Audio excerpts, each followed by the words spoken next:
So, Scott did say no Five Nights at Freddy's 5, and realistically, he wasn't actually lying. Yeah, technically, this isn't Five Nights at Freddy's. This is a spin-off of Five Nights at Freddy's. And an interesting one at that. Definitely. So, what is going on, guys? This is Ryan here. And this is other Ryan here. And it's been a long time since we've done a video like this, so you guys are probably having some nostalgia with this one, and so are we, actually. I think this one's an interesting thing to be covering. Yeah, definitely. A lot of you guys have been wanting us to cover what's on Scott Games for a while now, and because it was just a load of letters and words that were at random at the time, we just thought we'd best leave it until the final thing is completed, and what do you know, it is now, so it's all good. Absolutely, yeah, because when you look at this image now, there's literally no correlation towards how we would have found out that this was a Five Nights at Freddy's spin-off game, because it was just vowels. That's what I remember saying to you. At first we thought this was some kind of code, and then the words were coming, and it was still very kind of distant. We had no idea, but here we go. It's all pieced together now. Yeah, it looks like Morse code at one point, so that's kind of why it was literally just was a guessing game. Anything we would have said could have been truth. Exactly, yeah. And let's just talk about the image as a whole. So it's very self-explanatory with it saying it's Five Nights at Freddy's sister location, and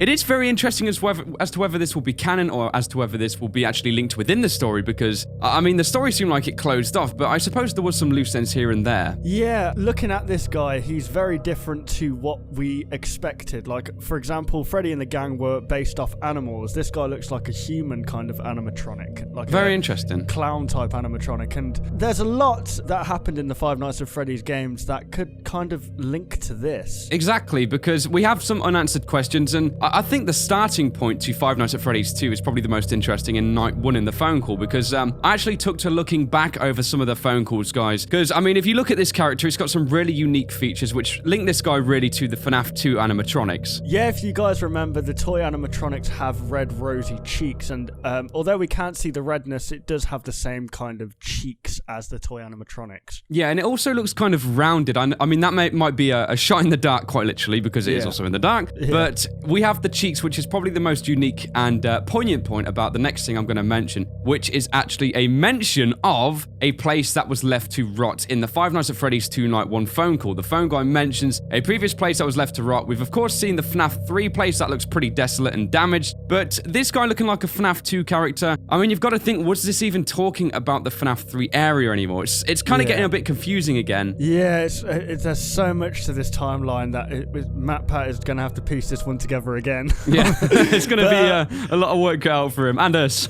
Exactly, yeah, and I don't know, it's like when he's talking about a spring lock failure, who knows, maybe that, like in this sister location, they also had spring lock suits, something could have gone wrong. And something could have easily gone wrong, yeah. Exactly, and maybe the bite of 87 as we know it could have took place in this location. Exactly. Yeah, it's interesting. I mean, we've seen the bite of 87, of course, with, we speculate we've seen it with the Fnaf 4 thing, but still, that had a lot of mystery, and people weren't sure because on the screen it says Fredbear and Friends 83, so that's linking back to a time 4 years before the bite might have even happened. So it's all over the place, and I think one last thing I really want to raise, importantly about the place, like I was saying, with the FNAF 2 Night 1 phone call where it says the old location was left to rot. If we look at the FNAF 2 toy animatronics in Five Nights at Freddy's 2, of course, we can see they're in quite a pristine condition.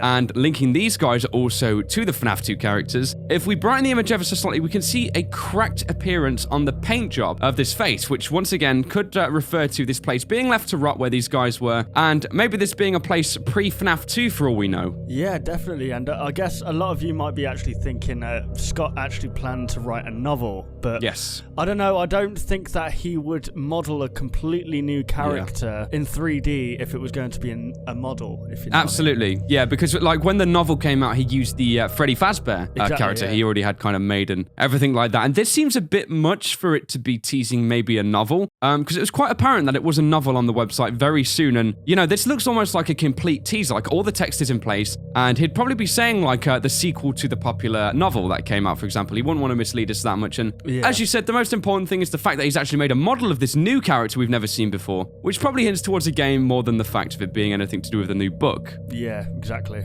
So another thing that a lot of people are probably going to be being very confused about is the whole fact of FNAF 4 being a supposed dream. And, you know, we saw these animatronics on stage and they they were definitely robotic, and we could see the eyes within the animatronic suits when they're moving around, which pretty much confirmed that it was probably people operating these. And just the whole concept of FNAF 4 really pushed into our heads that this might be some kind of dream thing. So, you know, it makes me think deeply, is this going to be another game based on a child's dream, or is FNAF 4 really in 1983, meaning it's not the bite of 87 and these are actual animatronics? So it's really confusing for me personally. Yeah, the timeline is all over the place at the moment, but hopefully we'll learn a bit more as the weeks progress. Absolutely, yeah. And another thing, guys, this is definitely a horror game. I know you've probably established that very early on as well when seeing this image, but we just want to clear that up as well, because you can just see how dark and dingy this thing is being made to look, really. And you know, it's actually quite freaky when you think a sister location in the dark. Imagine seeing this sort of jump scare, you know, like in the pitch black. Oh god, that would be horrifying. Yeah.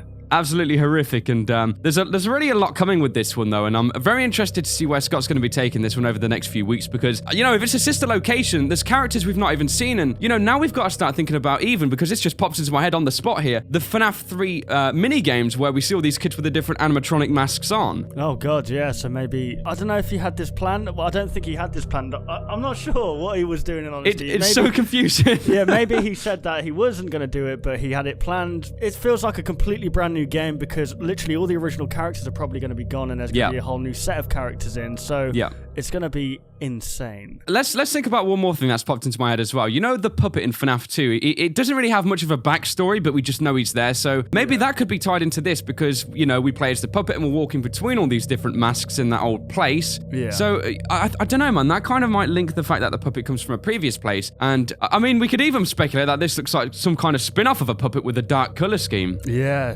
definitely. God, it's so freaky looking at this, but I think that's about all there is to cover. And, you know, over the next coming weeks, guys, I definitely know Scott's going to be adding more to this, because there's no way he can tease this so early on and just leave us with just one thing and leaving us to ponder. And, I mean, you know, Scott releases his game so quick, so how long is it even till we see this full game released? Yeah, that's very true. Maybe, well, no, Scott, probably in a month or so.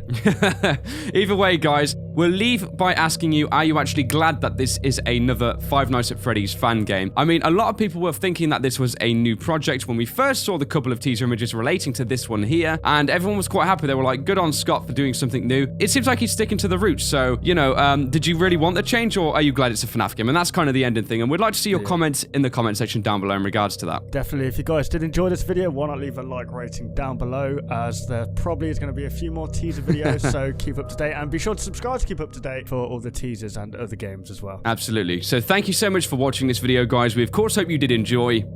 And we will, of course, see you on the next one. Goodbye, guys. Goodbye, guys. Want to see even more content from us? Consider liking and subscribing to ensure you'll see all content in the foreseeable future. And hey, why not check out our past 2 videos?